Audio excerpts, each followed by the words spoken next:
Good morning, selamat pagi semua, Miss Kiki. How are you? I hope all of you are fine this morning. Well, today we are going to start our lesson. Tema 3, subtema 1, pembelajaran yang kedua. Nah, anak-anak, sebelum kita belajar, kita mau buat tepuk PPK dulu, nak. Nah, Miss Kiki undang untuk bangkit berdiri ya. Tepuk PPK.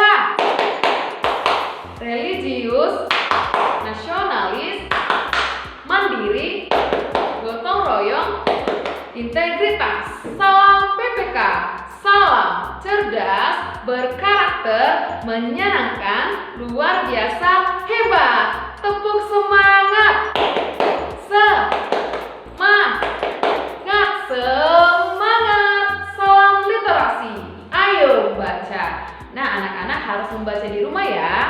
Well, pagi hari ini kita akan belajar tentang pelaksanaan hak dan kewajiban terhadap tumbuhan atau tanaman yang ada di sekitar kita, kemudian tentang pengertian kolase dan bagaimana cara membuat kolase dari tumbuhan.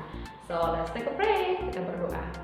Dear Almighty God, thank you for your blessing until this time. Now we're going to start our lesson. Please open our heart and our mind. Bless our teachers and also our parents. Forgive us for our sins. Thank you God. Amen.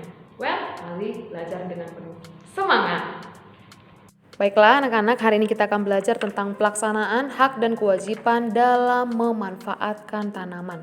Nah, tanaman ini banyak sekali nak fungsinya bagi keberlangsungan kehidupan makhluk hidup. Nah, kita pelajari ini agar tujuannya membuat kamu lebih pandai, kemudian lebih bijak dan cinta terhadap lingkungan. Anak-anak, tanaman mempunyai banyak manfaat untuk keberlangsungan hidup manusia. Nah, selain untuk makanan, tanaman juga menghasilkan oksigen. Oksigen adalah unsur yang sangat penting dalam proses pernafasan kita. Sebagai manusia, kita berhak memanfaatkan tumbuhan untuk memenuhi kebutuhan kita. Kebutuhan tersebut contohnya sumber makanan, obat-obatan, dan juga bahan bakar. Selain memiliki hak, kita juga memiliki kewajiban untuk memanfaatkan tumbuhan dengan bijak. Salah satunya adalah dengan tidak mengambil secara berlebihan dan tidak merusaknya. Setiap hari kita menjadikan nasi sebagai makanan pokok. Kita memiliki hak untuk menggunakan nasi dalam memenuhi kebutuhan tubuh kita. Namun, kita juga wajib untuk menghemat penggunaannya. Tahukah kalian, nasi berasal dari biji padi? Akan semakin banyak pohon padi yang terbuang apabila kita membuang-buang nasi. Nah, pada halaman 8, Miss Kiki akan menceritakan kepada kalian proses pembentukan beras menjadi padi itu sangat membutuhkan waktu yang sangat lama. Nah, pada hari pertama itu Pak Tani membajak sawah, nak. Kemudian pada hari 21 sampai 30 benih padi ditanam di sawah. Nah, pada hari yang ke-100 padi mulai berbiji. Pada hari yang ke-120 padi siap dipanen oleh petani. Kemudian pada hari 122 padi diambil dari sawah oleh para petani. Kemudian padi dijemur dan juga digiling pada hari yang ke-130. Nah, selanjutnya pada hari yang ke-132 biji padi siap jadi beras. Nah, tahukah kalian bahwasanya butuh kurang lebih 4 bulan lebih menjadikan padi menjadi nasi. Oleh karena itu, kita memiliki kewajiban untuk menghemat penggunaan nasi dan tidak membuang-buang nasi ya.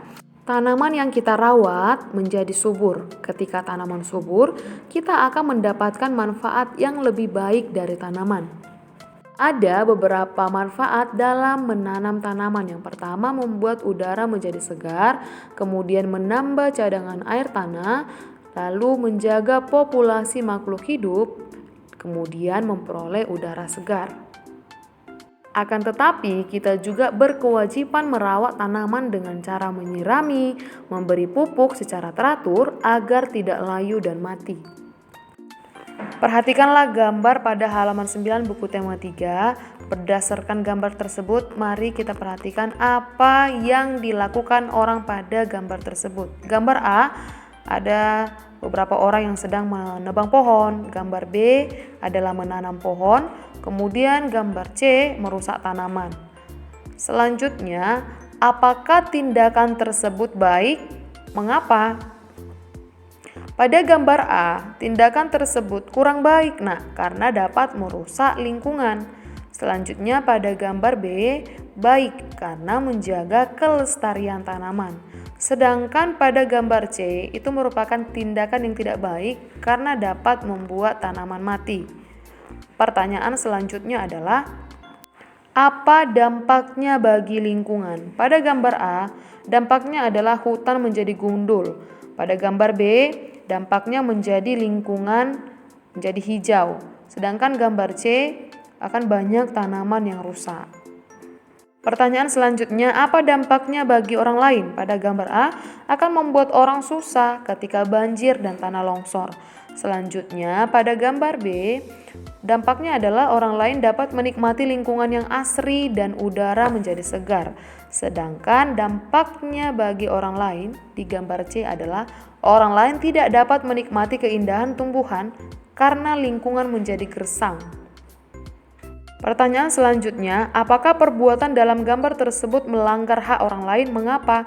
Ya, jelas. Pada gambar A itu akan melanggar hak orang lain untuk mendapatkan lingkungan yang sehat. Sedangkan gambar B tidak, karena menanam tanaman justru membantu orang lain. Pada gambar C, tindakan tersebut akan melanggar hak orang lain karena kita membuat tanaman menjadi gersang. Apakah orang tersebut sudah melaksanakan kewajibannya? Mengapa? Pada gambar A mereka belum melaksanakan kewajibannya. Seharusnya mereka memanfaatkan hutan dengan bijak. Pada gambar B, wanita tersebut sudah melaksanakan kewajibannya dengan cara menanam tanaman, berarti menjaga kelestarian alam. Sedangkan gambar C belum, karena merusak tanaman, tindakan yang tidak baik. Pertanyaan berikutnya, apa yang sebaiknya dilakukan? Pada gambar A, sebaiknya tidak menebang pohon sembarangan, perlu ada sanksi bagi penebang pohon liar. Pada gambar B, menanam tanaman lebih banyak dan mengajak orang lain untuk menanam. Sedangkan pada gambar C, tidak boleh merusak tanaman. Baik, kita lanjutkan materi hari ini tentang kolase. Anak-anak silakan buka bukunya halaman 14. Wah, indah sekali ya karya seni ini. Terbuat dari apa ya? Lalu bagaimana cara membuatnya? Kita pelajari. Anak-anak, tahukah kalian arti dari kolase? Kata kolase berasal dari kata couleur dalam bahasa Prancis yang berarti merekat. Jadi pengertian kolase adalah sebuah teknik merekat ataupun menempel berbagai bahan ke dalam satu frame atau bingkai sehingga menghasilkan karya seni baru. Berikut bahan-bahan membuat kolase. Yang pertama adalah biji-bijian seperti biji kacang hijau, biji kacang kedelai, biji kacang-kacangan yang lainnya. Kemudian bahan yang kedua adalah daun-daunan, lalu bisa berupa kertas, kemudian berupa keramik, ranting, dan juga batu-batuan. Berikut adalah contoh karya kolase. Ini ada kolase kura-kura yang terbuat dari biji-bijian. Kemudian ini adalah kolase bunga yang terbuat dari batu-batuan. Selanjutnya ada kolase nama yang terbuat dari potongan foto. Ini ditampilkan ada kolase buah apel yang terbuat origami. Lalu ada contoh berikutnya yaitu kolase gaun yang terbuat dari daun kering. Kemudian ini adalah kolase pemandangan yang terbuat dari kertas majalah. Contoh berikutnya adalah kolase kura-kura yang terbuat dari kulit telur.